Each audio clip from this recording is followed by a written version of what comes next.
Senior বড় ভাই হিসেবে আমরা দেখেছি যে এই প্রথম বর্ষের শিক্ষার্থীদেরকে অ্যাপ্রোচ করা হচ্ছে, আমরা তোমাদের বড় ভাই, তোমাদেরকে থাকার ব্যবস্থা করবো, তোমাদের লিস্টগুলো দাও, আমরা হলে আমরা রুম করে বা আমাদের রুমে তোমাদেরকে থাকার ব্যবস্থা করবো।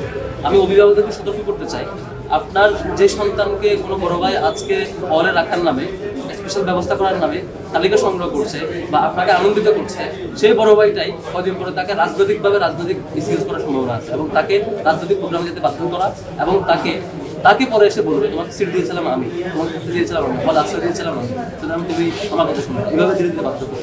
গণরুমের সংস্কৃতি কিন্তু এভাবেই শুরু হয়েছে। আর এইটা ওইটা না, কাপড় ধোয়ার একটাই সলিউশন, চাকা অল ইন ওয়ান। 2 তারিখে প্রথম বর্ষে ক্লাস শুরু হলে সে অনুযায়ী শিক্ষার্থীদের যে সিট বা আবাসন ব্যবস্থা সেটি বিশ্ববিদ্যালয় প্রশাসন করেনি। না করার ফলে শিক্ষার্থীর একটা আতঙ্কিত অবস্থা আছে যে এখন তারা যদি ক্লাস শুরু হয় কোথায় থাকবে, কী করবে, খুব বেশি কনফিউশন আছে।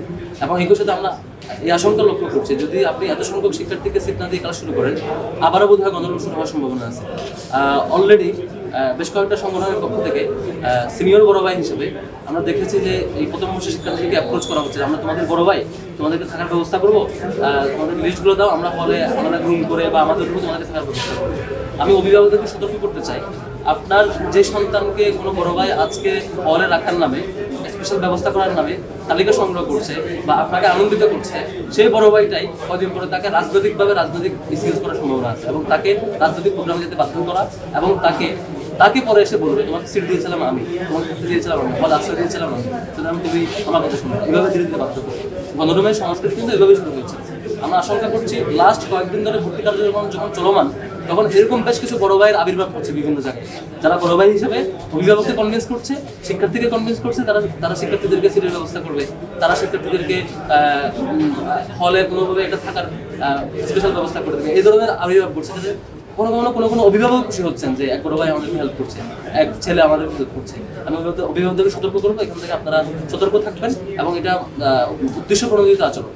আর এখানে এই পরিস্থিতি তৈরি হওয়ার জন্য বিশ্ববিদ্যালয় প্রশাসন দায়ী। শিক্ষার্থীদের ক্লাস শুরু করার ঘোষণা করা এবং 2 তারিখ থেকে ক্লাস সূচনা করার বিভিন্ন ডিপার্টমেন্টে প্ল্যানিং দিয়ে দেওয়া, অথচ আবাসিক কোনো ব্যবস্থা না করা, এটা খুবই অ্যালার্মিং একটা ব্যাপার। আমরা এর আগেও দেখেছি আইবি এর হোস্টেল আছে, হোস্টেল ভাড়া করে আইবি এর শিক্ষার্থীদেরকে রাখা হয়েছে। এর আগে লেদার ইঞ্জিনিয়ারিং শিক্ষার্থীদেরকে আইলেটে স্পেশাল ব্যবস্থা করে আবার হোস্টেল ভাড়া করে রাখা হয়েছিল, পরবর্তীতে এটি স্থায়ীকরণ করা হয়েছে। এভাবে হোস্টেল ভাড়া করে রাখার রীতি বিশ্ববিদ্যালয়ের আগেও ছিল। এখন আমাদের দাবি হচ্ছে বিশ্ববিদ্যালয়ের প্রথম বর্ষের শিক্ষার্থীদেরকে যে কোনো একটা ব্যবস্থা না করে, 3টা অপশন আমরা দিয়েছি, যে কোনো একটা ব্যবস্থা না করে ক্লাস শুরু করা যাবে না।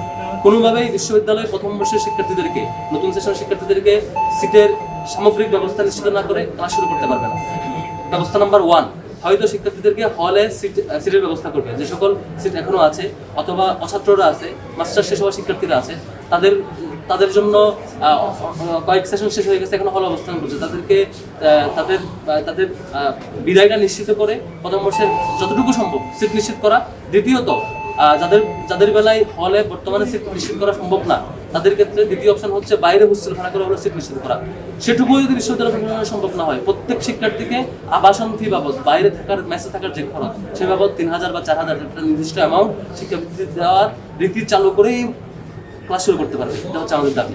তো তাহলে আমাদের চিন্তা হচ্ছে, যদি আবাসিক শিক্ষাবৃত্তি কিংবা হোস্টেল ব্যবস্থাপনার মধ্যে দিয়ে তাদের সিট নিশ্চিত করলে, প্রথম বর্ষের কোনো শিক্ষার্থীকে পলিটিক্যালি মিসইউজ করার পরিকল্পনা নিয়ে সিট দেওয়ার নাম করে কোনো বড় ভাই, কোনো রাজনৈতিক সংগঠন আবারও গণরুম কালচার করার যে হীন পরিকল্পনা নিয়েছে, সেটি বাস্তবায়ন করতে পারবে।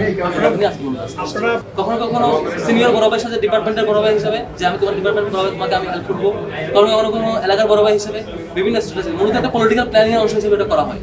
একটা শিক্ষার্থীকে যখন কোথাও সিট পায় না, তাকে এক বড় ভাই এরকম সহযোগিতা করার আশ্বাস দেয়, পরবর্তীতে তিনি খুশি হন, তার অভিভাবক খুশি হন, এক পর্যায়ে এই খুশি তার অখুশির কারণ হয়, তার ক্যারিয়ার ধ্বংসের কারণ হয়, তাকে অন্যভাবে এটাকে টুলস হিসাবে ইউজ করে, পরবর্তীতে তাকে মিসইউজ করে। ইতিপূর্বে গণরুম শুরু হয়েছিল এইভাবেই, সিটের সংকট থেকে গণরুমের উত্থান হয়েছিল। আমরা এটা কোনোভাবে এই সংকট রাখতে চাই না। হল বা হোস্টেল ব্যবস্থা না হলে অন্তত আবাসিক খরচ বাবদ শিক্ষাবৃত্তি নিশ্চিত করে ক্লাস শুরু করতে পারবে ইউনিভার্সিটি, আমাদের দাবি হচ্ছে।